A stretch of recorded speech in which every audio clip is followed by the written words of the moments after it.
Ah, este. Bueno, bienvenidos a la clase. No sé quién. Vamos a continuar el avance. Ya. Voy a compartir la pantalla con las diapositivas, como siempre, y vamos a continuar. ¿Ya? Estábamos hablando de las fuerzas de atracción molecular y lo importante que son estas para definir propiedades físicas, como por ejemplo el punto de ebullición, ¿no es cierto? Entonces, habíamos visto ya los tipos de fuerza de atracción molecular. Las fuerzas más débiles, ¿cuáles eran? A ver, ¿quién recuerda? Las más débiles, pero que están presentes siempre en todas las moléculas. Las de Van der Waals. Van der Waals, exacto. Las fuerzas de Van der Waals, ¿no? Esas fuerzas de Van der Waals decíamos que se deben a la superficie, ¿no? Son fuerzas de atracción que hay que son proporcionales a la superficie molecular. Mientras más compacta sea una molécula, ¿no? Tendrá una superficie molecular menor y por lo tanto las fuerzas de atracción también de Van der Waals, en este caso, serán menores, ¿no? Los compuestos que presentan únicamente fuerzas de Van der Waals son los hidrocarburos, alcanos, alquenos, alquinos, aromáticos que no tienen hidrocarburos aromáticos, o sea que no tienen otros grupos funcionales. Todos estos exhiben únicamente fuerzas de Van der Waals. Y es por ese motivo que tienen propiedades físicas como punto de fusión, punto de ebullición, muy bajos, ¿no? Si ustedes recuerdan, por ejemplo, bueno, cuando encienden ustedes un mechero, ¿qué está saliendo por ahí? ¿Qué gas está saliendo? A ver, el gas de la garrafa, ¿qué gas es? ¿Quién recuerda? ¿Qué tenemos en la garrafa? A ver, chicos. Propano. Propano y butano, los dos gases, ¿no? Y son gases, ¿no es cierto? En condiciones normales como las que estamos, de temperatura y presión ambientales, son gases. Los 4 primeros alcanos son gases. Y si ustedes se fijan, el peso molecular que tiene el butano son 4 carbonos, son 48, ¿no es cierto? Más 10, 58. Entonces, si lo comparamos esto con el peso molecular del metanol, por ejemplo, el metanol tiene 12, 10, a ver, CH3, CH4, 16 y 16, 32. El butano tiene mayor peso molecular que el metanol, pero el metanol tiene un punto de ebullición de más o menos 60 grados, mientras que el otro es un gas en condiciones normales. ¿Qué quiere decir eso? Que las fuerzas, a ver, por favor, que las fuerzas de atracción molecular, ¿no? Son, a ver, Carlos Padilla, ¿ya? Que las fuerzas de atracción molecular que tienen los alcanos, en este caso el butano, son muy débiles, ¿no? En comparación a las fuerzas de atracción molecular que tiene el metanol, que también las tiene las de Van der Waals, pero tiene el metanol por el grupo OH. ¿Qué otras fuerzas tiene? A ver, ¿quién recuerda? NH. Ya, el metanol tiene OH, pero los que tienen OH y NH, ¿no? Tienen un tipo de fuerza de atracción molecular que habíamos mencionado, muy particular y muy fuerte, las más fuertes, de hecho. Que son, ¿Las fuerzas intermoleculares? Todas son fuerzas intermoleculares, pero estas se llaman puentes de hidrógeno, ¿se acuerdan? Los puentes de hidrógeno, ¿no? Todas son fuerzas intermoleculares, ¿ya? Las de Van der Waals, las más débiles, y los puentes de hidrógeno, que son las más fuertes. Y luego tenemos, dentro de Van der Waals, tenemos varias categorías, pero siempre débiles, ¿ya? Y tenemos también las interacciones dipolo-dipolo. Así como vimos en la anterior clase de que las moléculas presentan en función al momento dipolar del enlace, de sus enlaces, y en función a la simetría molecular, o a la forma geométrica, mejor llamémosle así, de la molécula, presentan un momento dipolar, ¿no es cierto? Entonces, aquellas que tienen un momento dipolar resultante, obviamente, podrían o pueden llegar a formar dipolos, ¿sí? Entre ellos tenemos los compuestos halogenados, ¿ya? Los aldehídos, las cetonas, por ejemplo, que tienen un tipo de fuerzas de atracción más fuerte, mayores que las de Van der Waals, pero menores que los puentes de hidrógeno. Estas se denominan interacciones dipolo-dipolo, ¿ya? Recordando un poquito el efecto que tienen las fuerzas de atracción molecular sobre, por ejemplo, los puntos de ebullición, tengo aquí algo que ya les mostré en la anterior clase. Vamos a ver si me da la presentación. Se ralentiza esto. Bueno, tengo aquí, por ejemplo, a manera de ejemplo, tenemos, fíjense, el N-pentano. Todos estos son pentanos. El N-pentano, el isopentano y el neopentano. Los tres tienen únicamente fuerzas de atracción molecular porque son alcanos, ¿ya? A ver. Le pido a Padilla, le estoy silenciando no sé cuántas veces ya. ¿Ya? Bueno, les decía, todos estos son alcanos. Ya, son alcanos, o sea que tienen solo fuerzas de Van der Waals. Pero fíjense las diferencias de temperatura. Además tienen el mismo peso molecular. ¿Ah? Tienen 5 carbonos, todos, y tienen 12 hidrógenos. ¿Ah? Este tiene un punto de ebullición de 36 grados, el N-pentano. El isopentano, 28 grados. Y el neopentano, 10 grados. ¿Quién me podría decir por qué esa diferencia? Es muy grande la diferencia.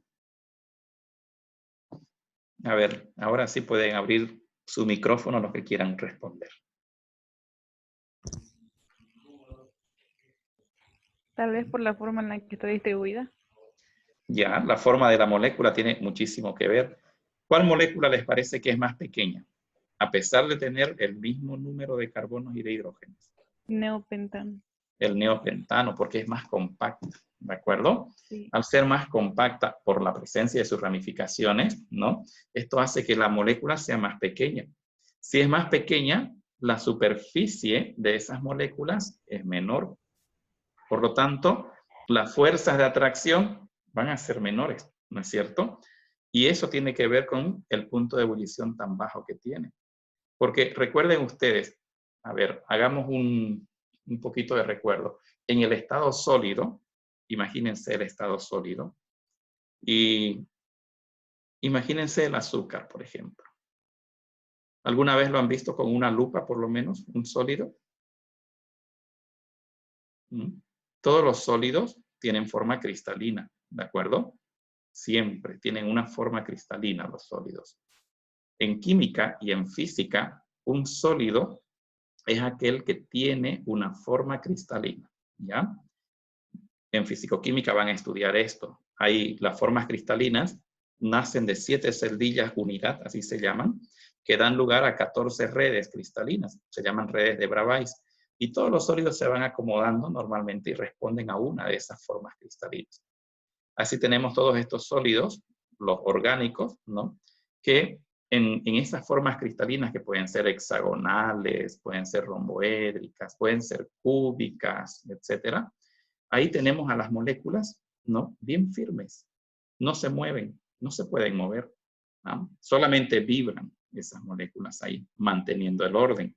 ¿Y por qué no se pueden mover? Porque hay unas fuerzas que las mantienen ahí firmes, ¿ya?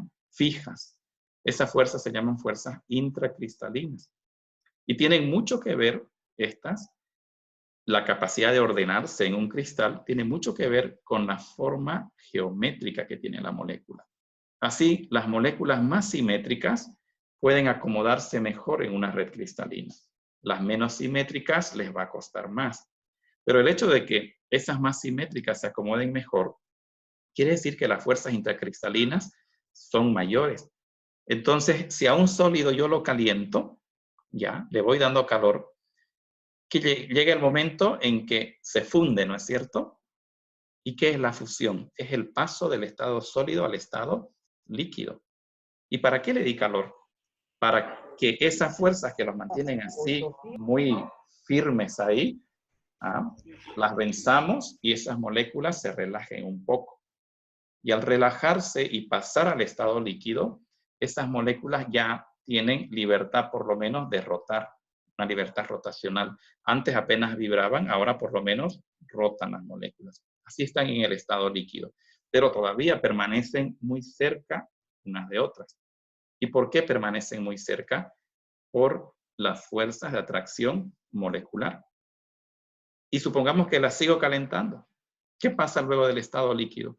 ¿A dónde va? Con todo el calor que le estoy dando, ¿no? Si esas moléculas están ahí cerca, las voy a vaporizar, ¿no es cierto? Pasan al estado gaseoso. ¿Por qué? Porque el calor que les doy es para vencer estas fuerzas, ¿no? Y que se alejen las moléculas unas de otras, ¿no? Y ya no interactúen mucho, ¿de acuerdo? Entonces ahí las moléculas habrán adquirido ya también la capacidad de trasladarse, tienen una energía traslacional, ¿sí? Entonces, fíjense ustedes lo importante que es la simetría molecular para el estado sólido, por lo tanto para el punto de fusión, y lo que es la superficie molecular, ¿no? Para lo que son las fuerzas de atracción molecular, para el punto de ebullición. Entonces, tal como dijo sus compañeras hace rato, esta molécula es más pequeña. Luego le sigue esta en tamaño un poquito más grande. Y finalmente esta es más grande, ¿no? Y claro, al ser más grande tiene un mayor punto de ebullición. Porque en todas ellas las fuerzas de atracción molecular son las mismas. Son las fuerzas de Van der Waals. ¿De acuerdo? Y miren la diferencia, ¿no? 36 a 28 son 8 grados. Pero de 28 a 10 son 18 grados, ¿no? ¿Y eso con qué tiene que ver? Con las fuerzas de atracción molecular, con la superficie molecular. Pero también, aprovechando que están estas moléculas ahí, yo les pregunto, de estas tres, ¿cuál les parece que es más simétrica? Neopentano.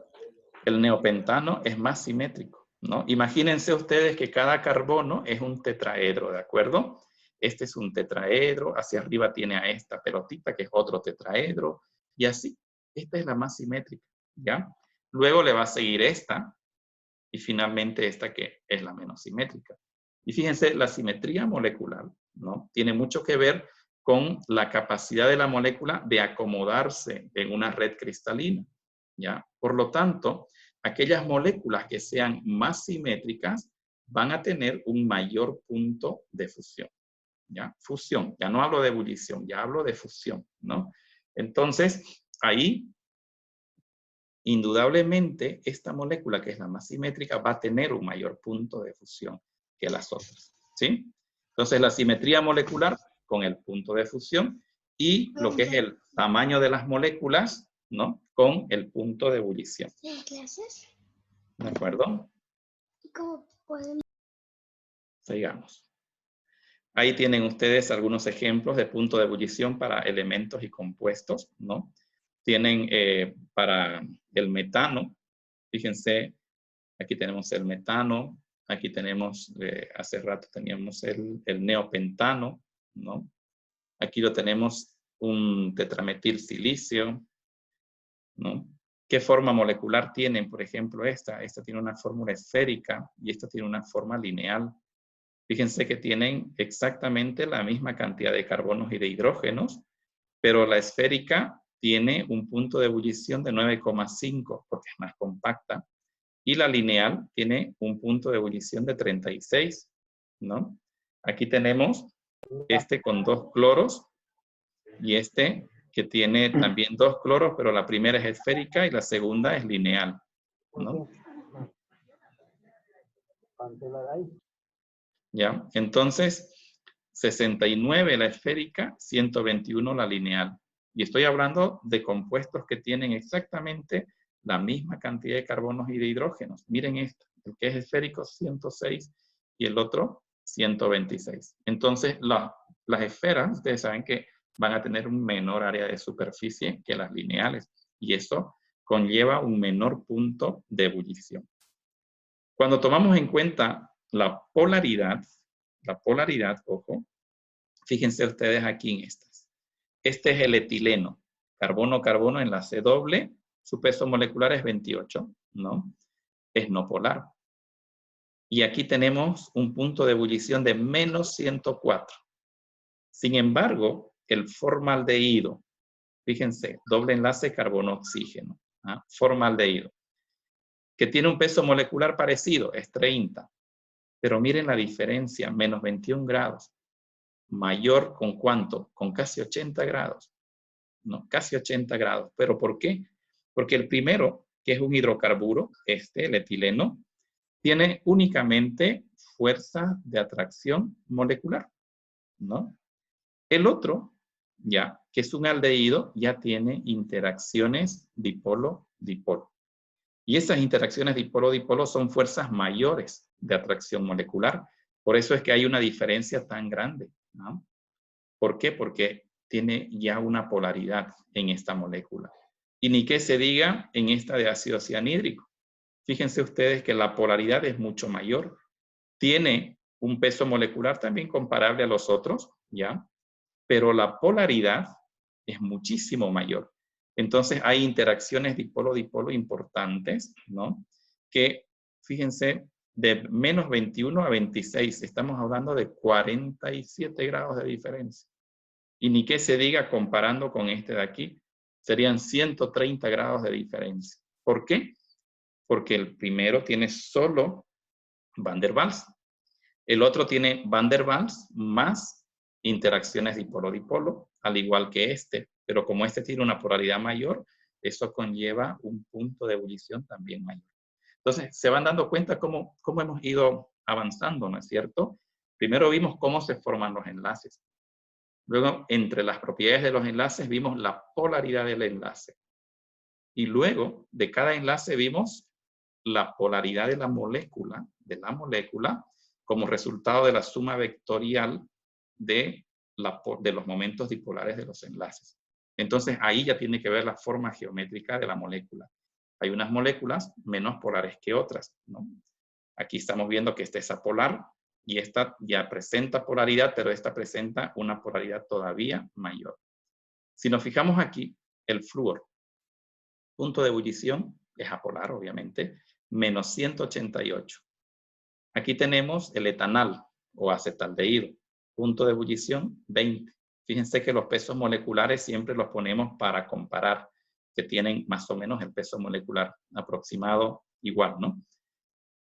Pero este tiene interacciones dipolo-dipolo. Y acá estamos viendo el etanonitrilo, también se llama acetonitrilo, es un disolvente, tiene un punto de ebullición alto, 82 grados, ¿no?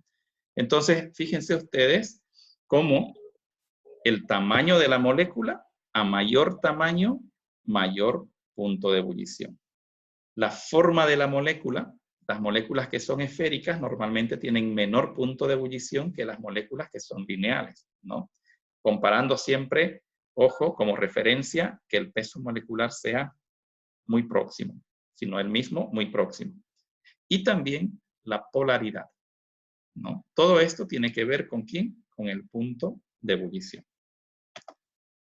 Pasamos a la siguiente. Aquí tienen algunos ejemplos todavía, pero ya de las fuerzas intermoleculares sobre el punto de fusión, ya no sobre el punto de ebullición. Dice, el punto de fusión está afectado por la forma de las moléculas, lo que les mencioné ahora, ¿no? Su simetría molecular, más que el punto de ebullición. Se ve más influenciado por la forma de las moléculas que lo que se veía antes influenciado el punto de ebullición. Las que son esféricas se empaquetan mejor. Cuando dice se empaquetan, quiere decir en la red cristalina. Y las fuerzas intermoleculares actúan con más eficacia, siendo necesaria una mayor temperatura para conseguir el paso de sólido a líquido. Si las moléculas son lineales, el empaquetamiento no es tan eficaz. Entonces van a tener menor punto de fusión. Vean, pentano, hexano, heptano, octano, hasta decano. ¿De acuerdo? Entonces, aquí estoy hablando de un incremento del peso molecular, un incremento del tamaño. Entonces, cuando hay un incremento del tamaño, y todos tienen la misma forma, aquí son lineales, ¿no? Vean ustedes, tanto el punto de ebullición como el punto de fusión aumentan, ¿sí? Punto de ebullición en este caso, en estos alcanos, va aumentando más o menos 25 grados por cada grupo CH2 que aumenta. Y vemos el punto de fusión que también va en aumento. Cuando hablamos del tetrametilbutano, veamos el tetrametilbutano. ¿Cuántos carbonos estamos hablando? 3, 6, 8 carbonos. 8 carbonos. Más o menos, no más o menos, sino muy comparable a este de aquí, ¿no? 3 por 3, 9 y 18 hidrógenos. Fíjense aquí, 6 por 2, 12, ¿ya? Y con el octano. Este octano, comparémoslo con el tetrametilbutano. El octano es lineal. No tiene ramificaciones, es lineal. En cambio, este es muy ramificado. ¿Ah? Este es más esférico. No es que sea esférico, es que es un poco más esférico que el otro, ¿no? Pero noten ustedes el punto de fusión. Tienen exactamente el mismo peso molecular. Este tiene menos 57 y este tiene 100 grados, ¿no? ¿Por qué tiene 100 grados?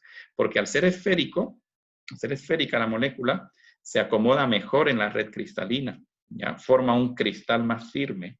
Y claro, eso necesita más energía para poder vencer esas fuerzas y pasarlo al estado líquido. ¿Y son cuántos grados? 157 grados de diferencia, a pesar de tener exactamente el mismo peso molecular y las mismas fuerzas de atracción molecular, porque son fuerzas de Van der Waals.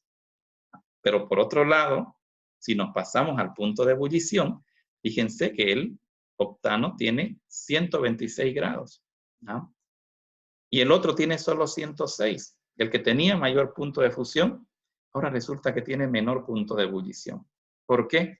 Por la misma razón, como es una molécula esférica, tiene menor área de superficie y por lo tanto las fuerzas de Van der Waals, que aquí sí son muy importantes, van a ser menores. Y eso conlleva un punto de ebullición también menor.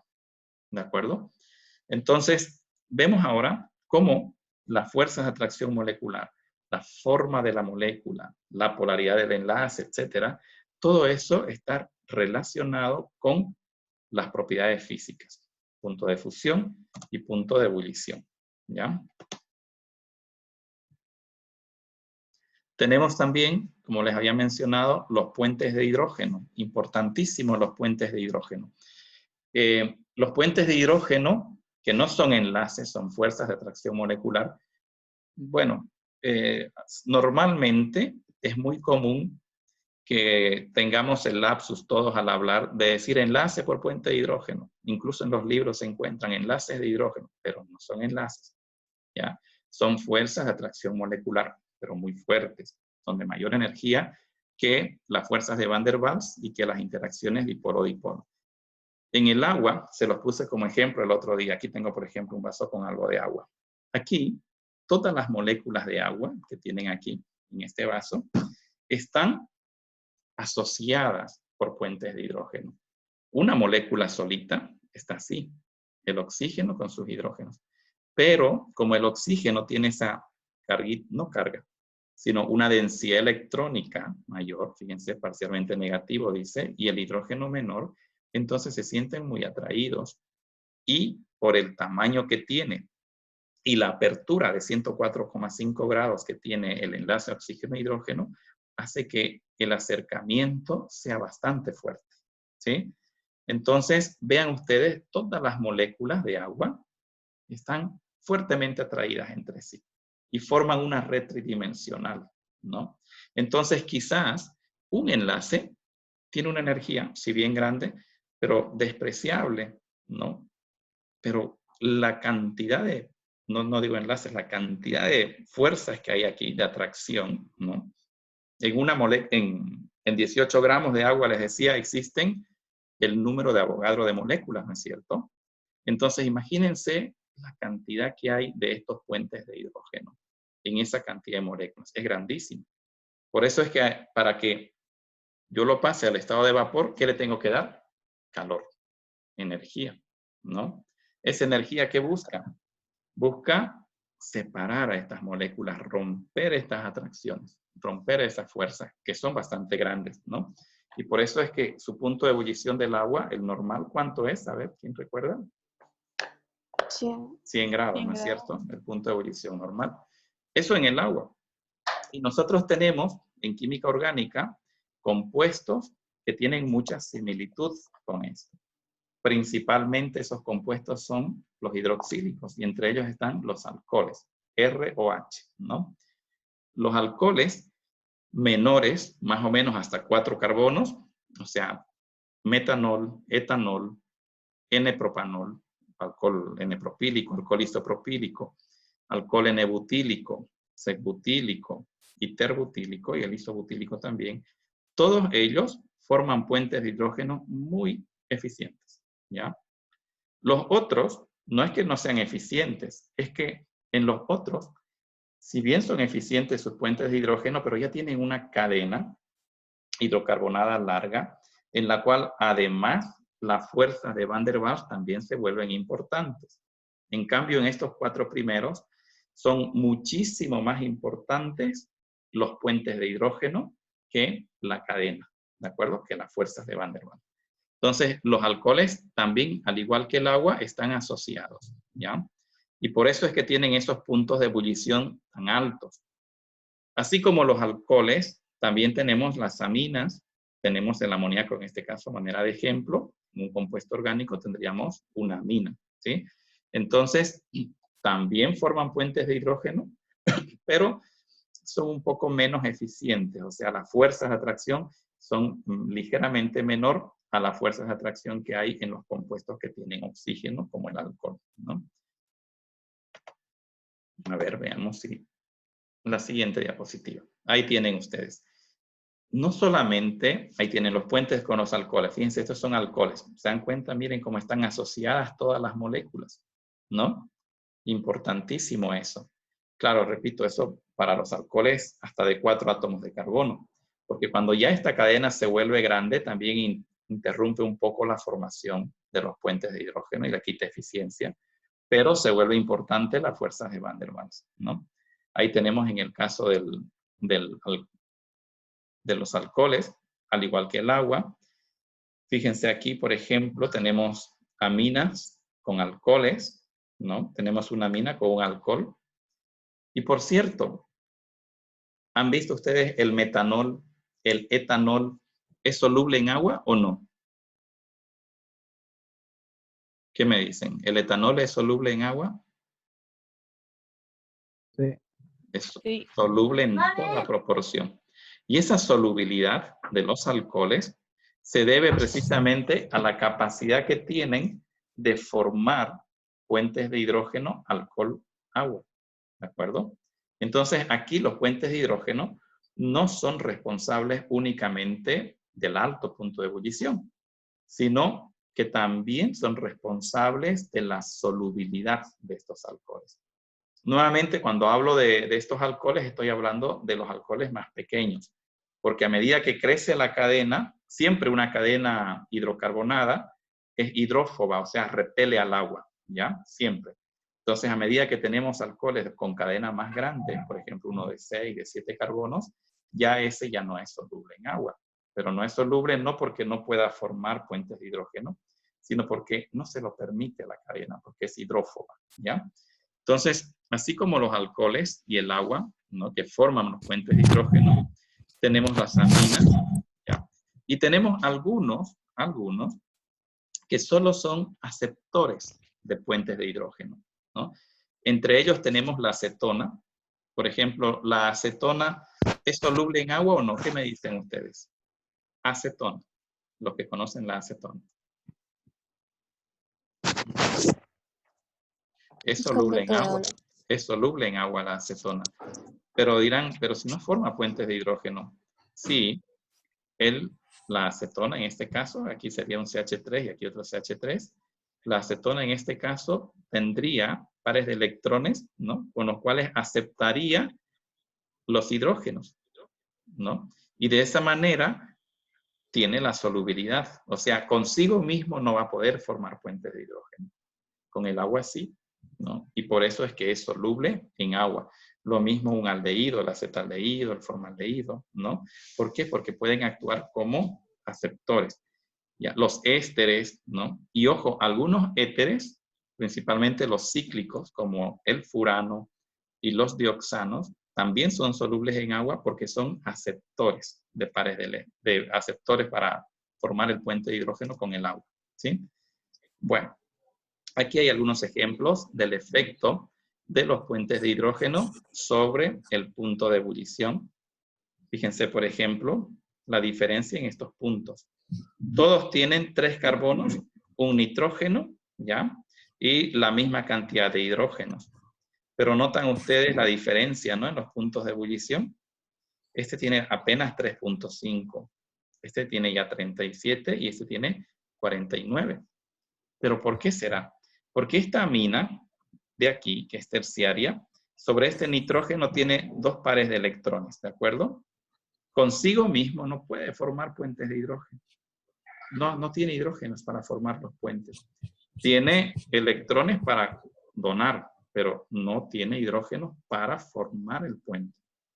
Ah, aquí sí ya hay, ¿no? Ya hay un hidrógeno en esta amina secundaria. Entonces, y como tiene 2 pares de electrones aquí, con la otra similar ya se van acercando y pueden formar esos puentes de hidrógeno. ¿Notan la diferencia? Son 33,5 grados mayor, ¿no? Su punto de ebullición, solo por la presencia de este hidrógeno, que le da la capacidad de formar esos puentes. Ni que se diga en esta, que es primaria, 2 hidrógenos. Por este lado se puede acercar una, otra similar, con su nitrógeno y sus 2 pares de electrones. Por este lado se puede acercar otra. Y miren ya su punto de ebullición, ¿cuánto es? 49 grados, ¿no? Son 12 grados más que el anterior. Entonces, si le damos la facilidad para que pueda formar ese puente de hidrógeno, ¿sí? Si le damos esa facilidad para que pueda formar más puentes de hidrógeno, entonces estamos aumentando o favoreciendo a que se dé un mayor punto de ebullición, ¿no? Van a disculpar, miren cómo se me han solapado unas reuniones. Todavía esto lo quiero cortar. Perdón. Lo voy a poner acá. Bueno, dice, me van a disculpar un ratito, voy a salir de la presentación. No sé si está quedando claro. ¿Tienen alguna pregunta respecto a esto? ¿Sí?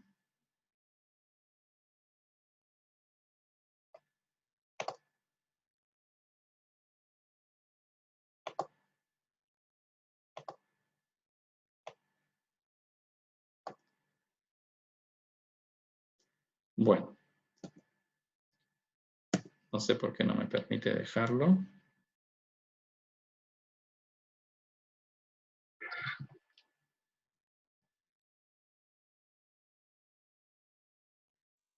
Bueno, sigamos.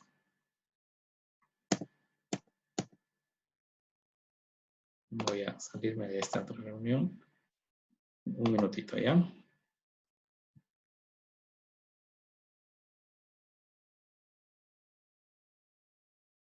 Perdón, ratito que se me ha cruzado esto.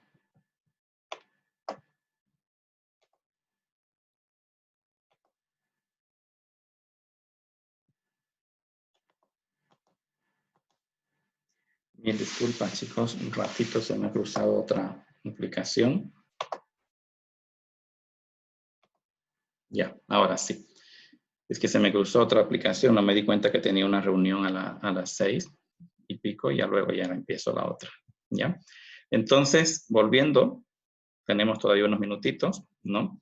Aquí tienen algunos compuestos que pueden formar puentes de hidrógeno.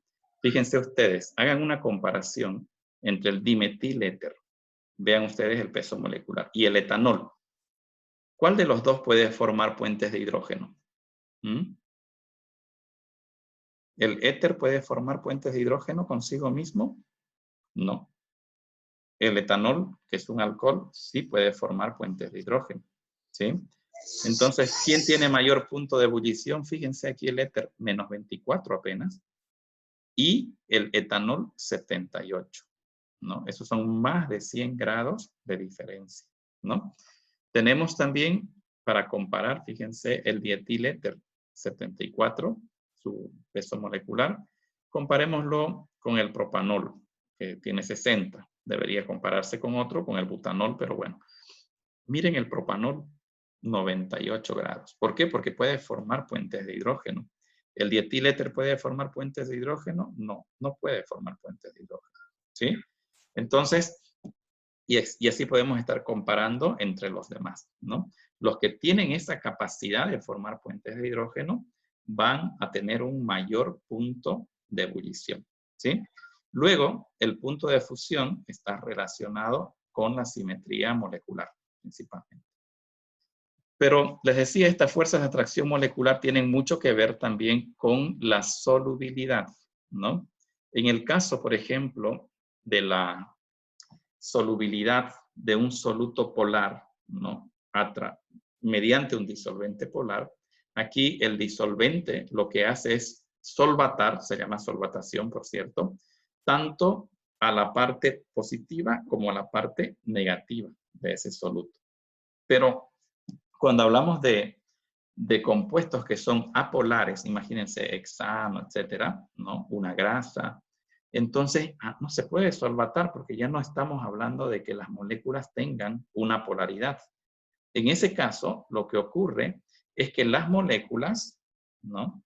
Fíjense cómo se van acomodando, aquí está. Estas son las moléculas que se tienen que disolver y este es el solvente no polar o apolar. Entonces, entre ellas hay fuerzas de atracción de Van der Waals, entre ellas también. Pero cuando se mezclan entre sí, se mezclan y se atraen moléculas distintas por fuerzas de atracción molecular. Y de esa manera se da el fenómeno de solubilidad para las moléculas que son no polares. No sé quién ha escrito. Bueno, entonces con esto lo que traté es de reproducir otra vez, porque lo avancé muy rápido en la anterior clase, las fuerzas de atracción molecular, ¿no? Referidas o como consecuencia de las propiedades de los enlaces, de la polaridad de las moléculas, que tiene que ver con su geometría, etc. No sé si tienen alguna pregunta. A ver, escucho. La próxima clase vamos a ver ya ácidos y bases. Les voy a pedir que los que ya llevaron química general, los que ya llevaron, que repasen un poquito los conceptos. Aquí no vamos a hacer cálculos de pH, ¿ya? Los conceptos, que es un ácido según Bronsted, que es un ácido según Lewis, ¿no? Cómo se mide la fuerza de un ácido, de una base, etcétera. Para que estos conceptos los enfoquemos hacia los compuestos orgánicos, pero en la siguiente clase. A ver, ¿alguna pregunta hasta aquí? ¿Nadie? ¿Todo claro o no se entendió nada? ¿Qué me dicen? Disculpen por el contratiempo que hubo, se me cruzó otra reunión, pero por otra aplicación, ¿ya? Bueno, lo vamos a dejar aquí entonces hoy. Fíjense que hay 80 y tantos inscritos en mi grupo y hay 25 participantes. Anímenlos a sus compañeros a que participen de las clases porque no sabemos cuánto va a durar esto y es bueno que nos mantengamos, ¿no? Conectados con el estudio, ¿de acuerdo? Así no nos va a costar al volver otra vez a las actividades. Bueno, entonces lo dejamos aquí. Como ya saben, la clase como está siendo grabada, la voy a poner también en el Classroom para aquellos que no han podido conectarse, ¿ya? Muchísimas gracias. Hasta luego. Hasta luego. Hasta luego. Hasta luego. Hasta luego.